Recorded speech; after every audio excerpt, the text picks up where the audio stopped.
now, Anne, I'm going to just explain a couple of other things that I use with the history button and the navigator button. History button, so I'll just say do something, I'll go Control J, and it automatically that appears in the history so that you can back up and or you can go back forward, and you can see that it creates a layer and then takes it away.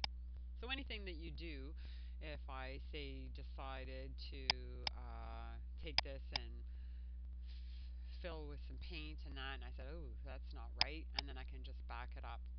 So it's sort of like a quick undo. The other is with that navigator button.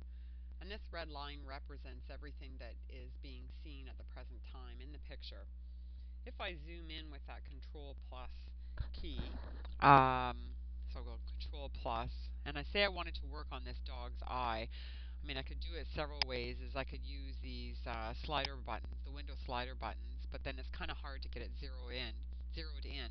I could just basically put the mouse over that red square, which represents what we're seeing, and I can just drag it, and then I'm there with the dog's eye.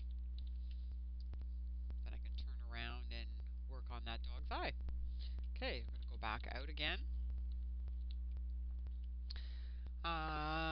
Let's just do something kind of interesting here with this button, which is like a layer style, adding a layer style.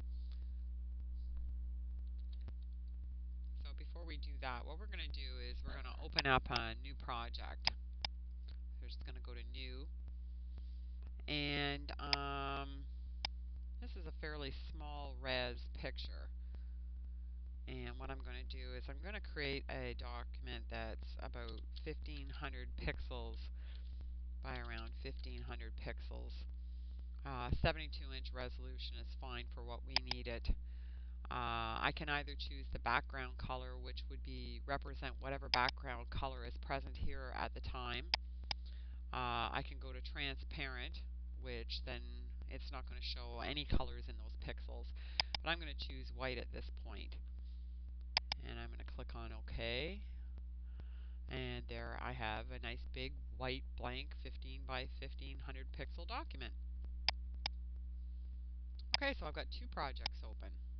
I got the dog and I've got the white document. Okay, so what I'm going to do is I purposely made this document a little bit larger than the dog picture. So I'm going to take and I'm going to put my cursor over this layer of picture of the dog, and I'm going to drag it over. I'm going to drop it on the white document. I'll just maximize it. I'm going to go Control Y, and again, so that I have those, I'm seeing those proof colors. So I'm not disappointed later on when I save it and I open it up and I realize that it's just not the same colors that I had processed. I usually have this auto select layer and auto select groups. All these are usually checked off, which makes it easier to, with the mouse, to toggle back and forth between the layers. So I'm going to move that and center it somewhat. Okay, I could probably do some cropping with that, although it is, but for this purpose we don't really need to. Another thing you can do is, instead of using that move tool, here, if you get and you feel that you just, it's not as accurate with the mouse, you can use the up and down keys on your keyboard, or the sideways arrow keys that are just to the left of your numbers keyboards, numbers on the keys. Okay, so we're done with that.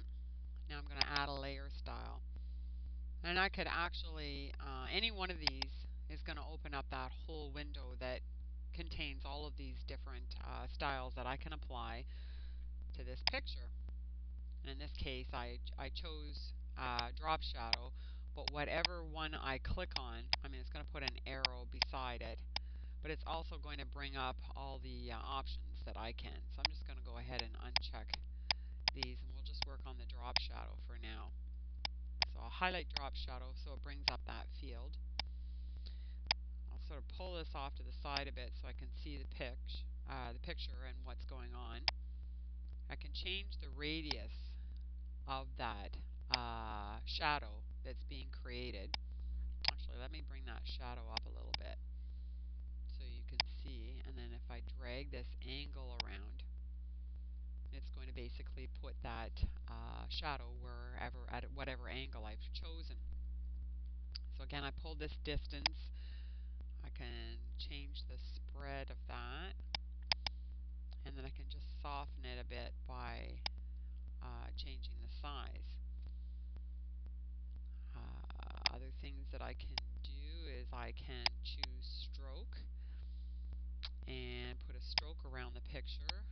Red's kind of a little bit shocking, so I'm going to choose black.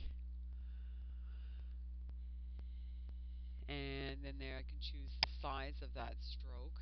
I have a large stroke, or I can have a small, probably if I go back to the 3 pixel. Another thing I can do is I can bevel and emboss the picture, so it just puts like a tiny bevel on the edge of it, and I can control the different sizes of that bevel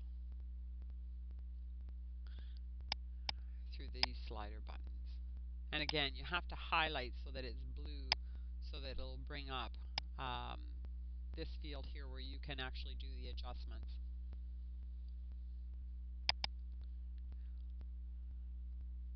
So I have that. I can turn around. I'll clear this. And I can move that. And I can either hit enter, or I can hit this check mark or the cancel button. And there we've got, that just sort of gives this picture a little bit of pop. Okay, I'm going to back up from that crop, and I'm going to double click on this little F for the layer effect. And instead of having a drop shadow, I'm going to take that drop shadow off. Next time I'm going to do an an inner shadow. I'm going to make this look, instead of it sitting on the paper, I'm going to look like it's inset, and that it is sort of matted.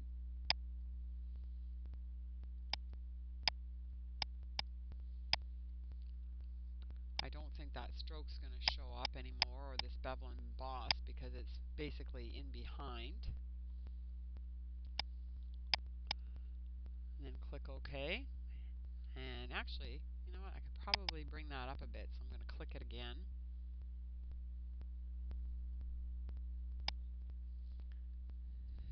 Go back to inner shadow. Drag this over. And just sort of play with it as far as exactly what looks good to you.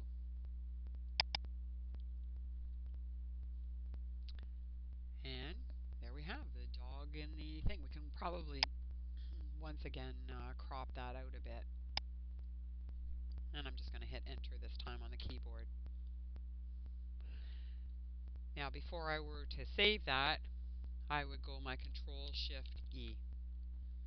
And now it's been flattened, and I have one document that I can save. Okay, that's it for this tutorial.